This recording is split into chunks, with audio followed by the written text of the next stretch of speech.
Hello there, Aces. We are back with a new episode of Rated A, where we get to have an exclusive interview with the cast of a particular film. I am Aaron Bernardino, joining you from my room, observing safety and social distancing. Now, for this week's episode, we get to meet the cast of a film from the late 2000s. And do you know what it is? That's absolutely right. Let us give a round of virtual applause to the cast of Dead na si Lolo. It's great to have you here, you guys. We literally wanted to guess here. How are you? I'm in the best mood possible. How about everyone else? We are more than great. That's fantastic. Now, Francis, can you tell us something about the film?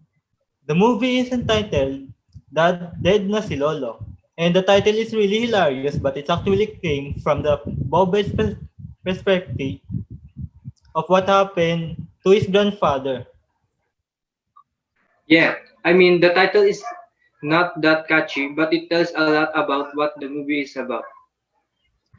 That's actually pretty interesting, but as a part of the cast, who do you think is the character that that had the biggest impact to you, Raymond? For me, I think it's June, my character.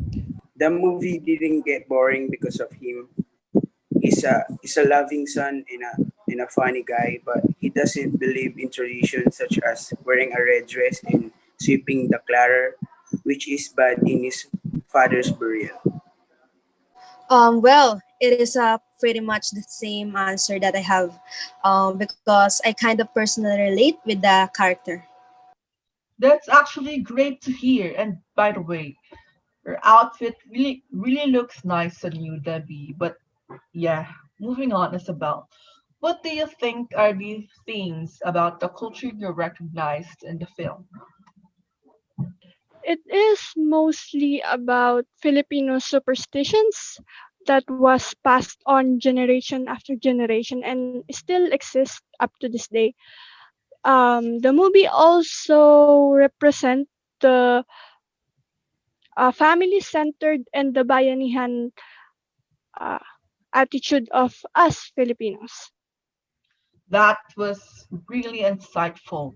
It is really nice, witnessing Filipino culture being showcased in our media. So I have another question for you, Mark.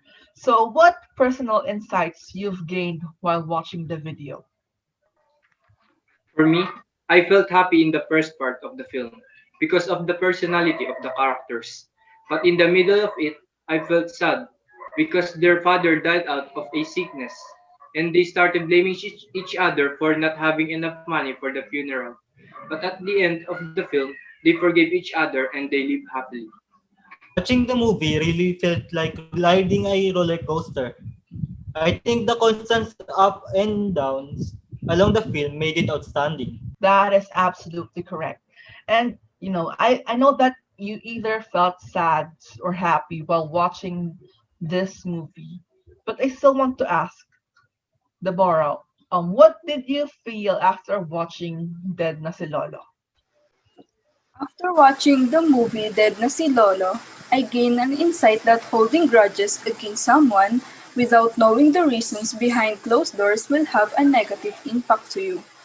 You will hold anger, resentment, and thoughts of revenge to the person who hurts you. One time, there is a particular person who did something wrong to me. I didn't let that person explain or defend his side. I hated him for a very long time until someone enlightened me of what he did. Now, I realize that don't let your emotions take over you. Be rational and make good choices. I agree. Letting your emotions take over you will bring nothing but chaos. Okay, so for the last set of questions, Claudette, are the themes shown in the movie universal? Are these themes present in different societies? And are these themes present in our setting? Oh, wow, that's a nice question. Well, For the question, which is, are the themes shown in the movie Universal? So I answered no. For the second question, which is, are these themes present in different societies?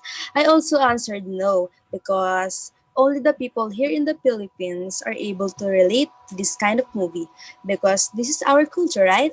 And tradition, which is presented in the movie Dead na si Lolo. For the last question, which is, are these themes present in our setting? So I definitely answered yes, because we are Filipinos and we are also practice those kinds of belief and culture in our homes. That was incredible, Claudette. So, yeah, that was it for our interview. Now go watch Deadness and Lolo in your respective homes to experience a half laughter and half tear filled film. Again, this is your rated A host, Aaron Bernardino, and see you next week. Goodbye and good night. Bye. Goodbye and thank Goodbye. you.